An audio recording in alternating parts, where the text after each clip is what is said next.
selamat pagi pemirsa, apa kabar Anda di hari ini? Senang sekali kami dapat kembali menjumpai Anda dalam Berita Papua pagi ini.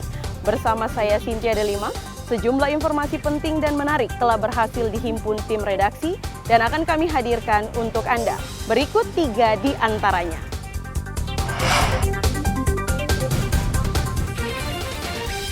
Kantor DPRD Kabupaten Dogiay terbakar. Terancam oleh kelompok kriminal bersenjata, puluhan pilot di Papua minta jaminan keamanan pada aparat.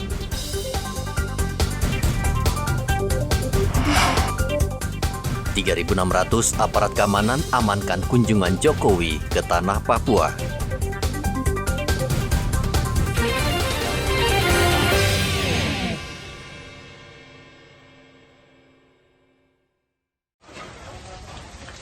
Kantor DPRD Kabupaten Dogiay, Provinsi Papua Tengah, Ahad kemarin terbakar. Seorang saksi yang melihat api berusaha memadamkan api dengan peralatan seadanya, namun api sangat besar dan cepat merambat ke bangunan lain. Diduga api berasal dari salah satu ruangan kantor yang korsleting listrik. Polres Dogiay saat ini tengah melakukan penyelidikan atas penyebab kebakaran tersebut. Kantor DPRD Dogiay terletak sangat jauh dari pusat kota, dan saat kebakaran, pemadam kebakaran tidak bisa dengan segera ke lokasi untuk memadamkan api. Bahwa benar telah terjadi peristiwa kebakaran terhadap kantor DPRD Kabupaten Dogiay, Papua Tengah di Jalan Trans Nabire Enarotali pada hari Sabtu tanggal 18 Maret tahun 2023 sekitar pukul 1:30 waktu Indonesia bagian timur dini hari. Polres Dogiay telah melakukan olah TKP dan memeriksa saksi-saksi guna mengetahui penyebab terjadinya kebakaran tersebut. Situasi hingga saat ini di wilayah hukum Polres Dogiay masih dalam keadaan aman terkendali. Saat ini Polres Dogiay sedang meminta keterangan dari beberapa saksi dan tengah menghitung besarnya kerugian akibat kebakaran tersebut. Dari Dogiay, Igobat Memolin melaporkan.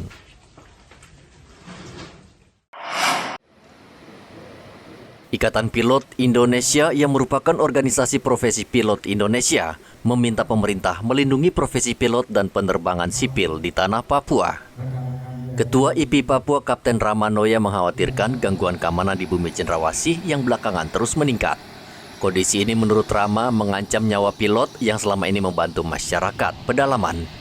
Rama dan seluruh anggota IP meminta jaminan keamanan dan meminta teror terhadap pilot dihentikan karena tugas mereka tidak terkait masalah politik.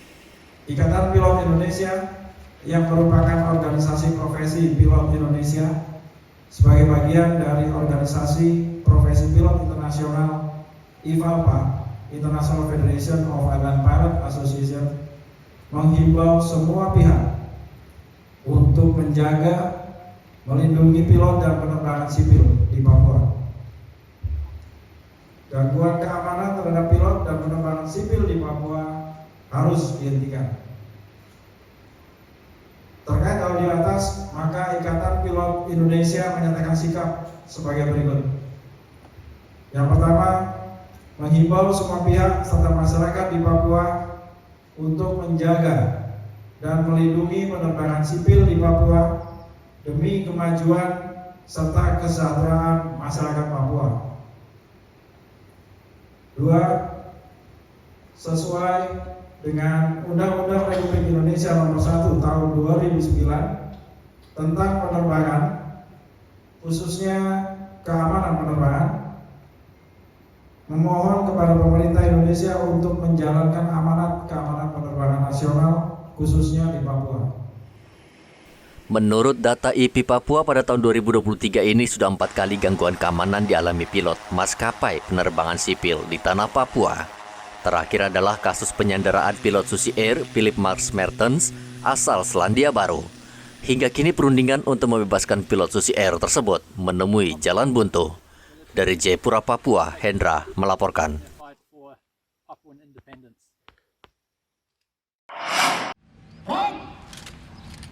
3.600 personel gabungan TNI Polri disiagakan untuk mengamankan kunjungan kerja Presiden Joko Widodo yang dijadwalkan tiba pada hari ini. Ribuan tentara dan polisi akan ditempatkan di wilayah yang dianggap rawan. Dan Rem 172 Praja Wirayakti, Brigjen Jo Sembiring mengatakan seluruh personel akan disebar ke sejumlah lokasi untuk mengantisipasi pihak-pihak tertentu yang ingin menghambat kunjungan Presiden.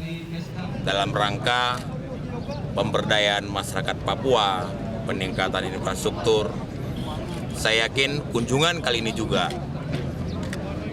adalah bagian dari komitmen Presiden yang begitu besar mencurahkan perhatian untuk mewujudkan perdamaian, kedamaian, dan peningkatan kesejahteraan di tanah Papua.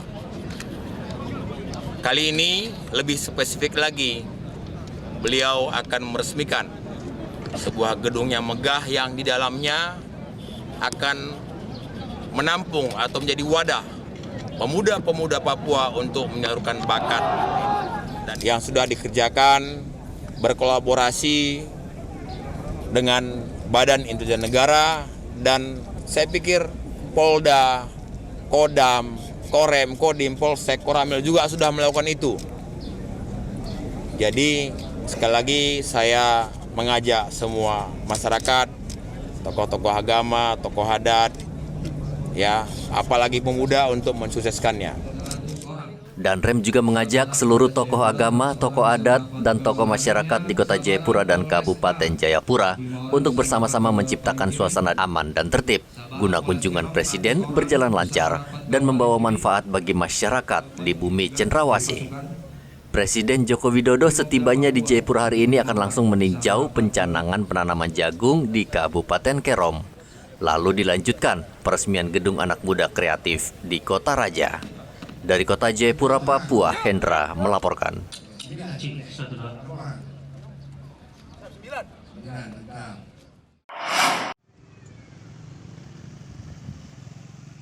Sepeda listrik di Merauke saat ini tengah digandrungi warga.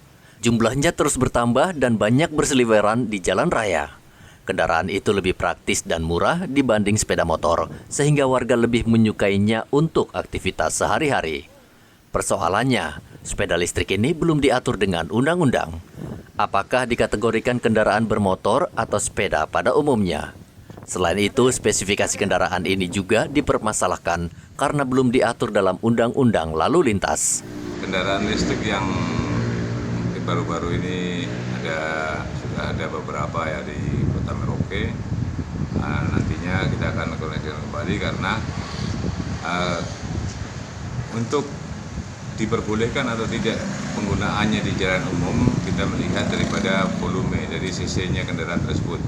Nah, ketika kendaraan tersebut ke cc-nya bisa mirip atau hampir sama dengan yang kendaraan seperti biasanya yang layak digunakan di jalan umum, itu tetap akan menggunakan atau memenuhi persyaratan, ya, yaitu ada STNK dan kelengkapan lainnya. Namun apabila kecepatan kendaraan itu hanya sebatas di bawah 35 km per jam dan itu tidak ada cc-nya, ya itu sebaiknya digunakan di lingkup tertentu seperti di sekitar asrama, perumahan, atau yang lain. Namun kalau bisa jangan di jalan raya karena akan berakibat cukup fatal. Dikira nanti bebas atau karena untuk di jalan umum memang wajib menggunakan helm. Sementara yang di perumahan, seperti kendaraan listrik itu kan volumenya kecil saja.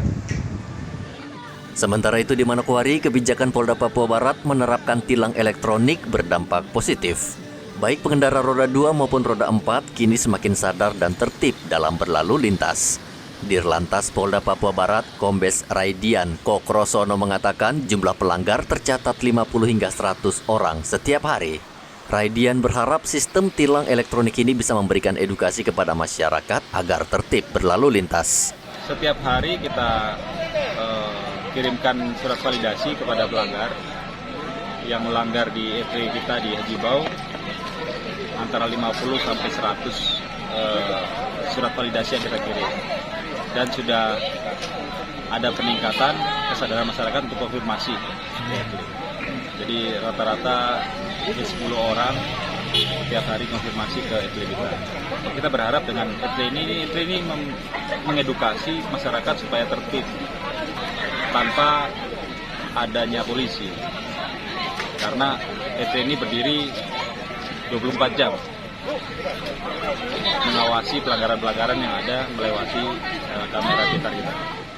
Sementara itu penerapan etle di Kota Sorong masih bergantung dari pemerintah daerah setempat.